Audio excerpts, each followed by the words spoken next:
நான் தாங்க ஏதாச்சும். இன்றைக்கி எங்கள் வீட்டில் நான் தான் சமையல். இன்றைக்கி நம்ம என்ன பண்ணணும், தக்காளி ரசம், அதுவும் கோவை ஸ்டைலில் தக்காளி ரசம். அதுக்கு மசாலா மிளகு, சீரகம், கொத்தமல்லி, வெந்தயம், கடலை பருப்பு அதெல்லாம் போட்டு நல்லா வறுத்து அரைச்சி வச்சுக்கோங்க.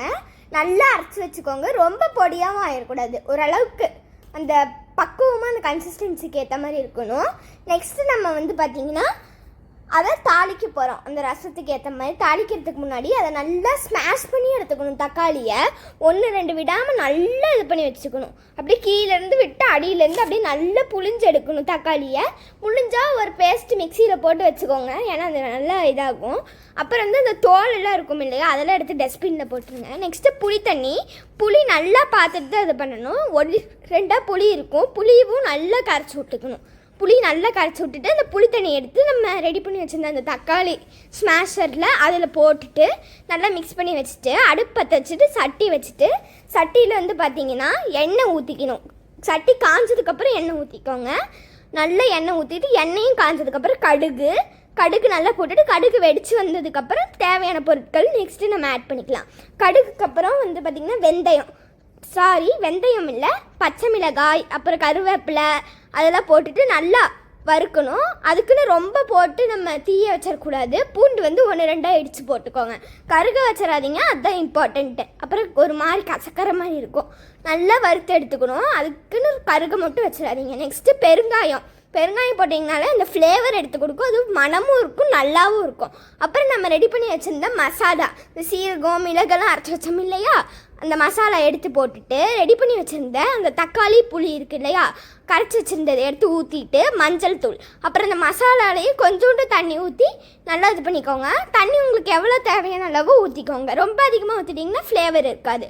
கொதிக்கிறதுக்கு முன்னாடி, அதுவும் ரசத்தை ரொம்ப கொதிக்க வச்சிடக்கூடாது, ஃப்ளேவர் போயிடும். அதுக்கு முன்னாடி உப்பு போட்டுக்கோங்க. உப்பு ஒரு 1.5 டேபிள் ஸ்பூனு.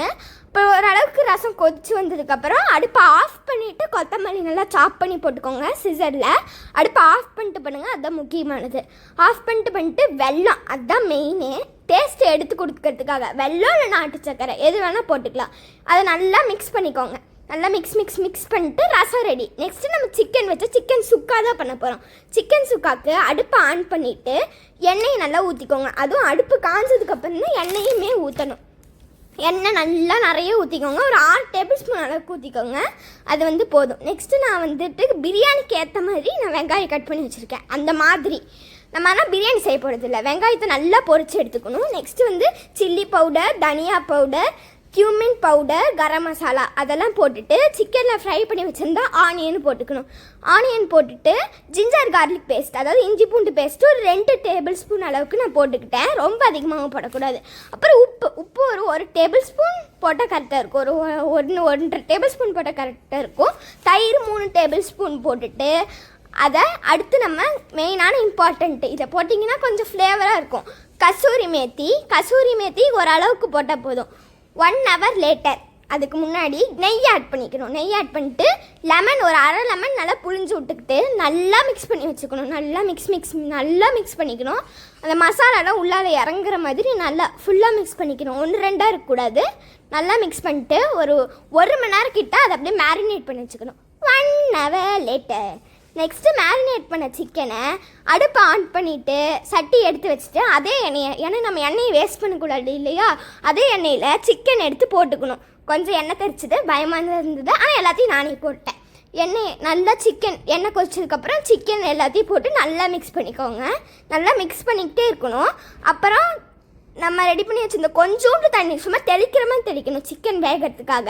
மூடி போட்டு வச்சுட்டு ஒரு 1/2 மணி நேரம் சிக்கன் வேக வச்சுட்டு எடுத்துக்கோங்க அழகாக. அப்புறம் பிளேட்டிங் பண்ணிட்டு ரசத்தை குடிச்சு பார்த்தா அப்படியே அமிர்த மாதிரி இருந்தது, அப்படியே கரையுது ரசம், அப்படியே டேஸ்ட்டாக இருந்தது. சிக்கன் பாருங்கள் அப்படியே சாஃப்டாக இருக்குது, நல்லா குக் ஆகிருக்கு. செய்யும் போது அடி பிடிக்காமல் இருக்காமல் பார்த்துக்கோங்க. மஸ்ட்டு கண்டிப்பாக ட்ரை பண்ணி பாருங்கள்.